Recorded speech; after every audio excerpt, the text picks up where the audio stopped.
Martin Lappin here for Alternative Heating Solutions. And here we got a G4000 getting ready to leave.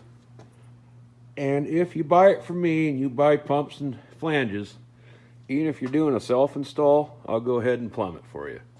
Just something I've always done. I'll continue to keep doing it. That looks a lot busier than it is. I mean, it looks incredibly tight, but I tightened all the bolts on the flanges with the box wrenches, no problem. And what we got, the big one on the left's a $26.99. That's for the house. The one on the right that I'm short one flange, that's for the garage, which you don't have the underground line for yet.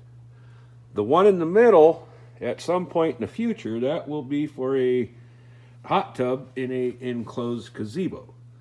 But for right now, it's set up as a mixed return. And I did this on my own stove, and I'm impressed with the results. In a future video, I'll explain more on what a mixed return does and what it's for.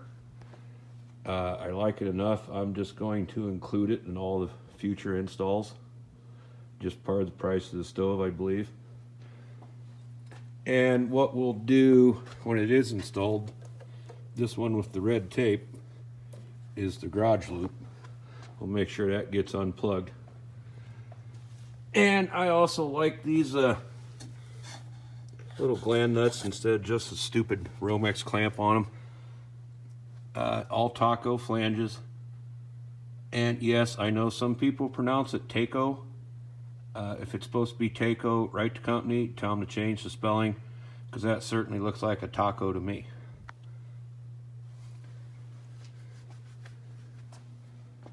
And the other thing, if you're doing your own install and you're short on space, normally, let's say for example, this didn't have the brass fitting in it. Heatmaster stoves come with the elbow and a valve. So you can use the flange and a short nipple. However, if you're pressed on space, if you go with these, it's got the valve and the flange built in one unit. And these also swivel so far. It'll come around about here till the bolt head hits. So you got some movement to them, and they take up less room. Less room it takes up on top, the more you will have on bottom to make your connections. It's been Martin Lappin of Alternative Heating Solutions. And if the women don't find you handsome, at least they can find you handy.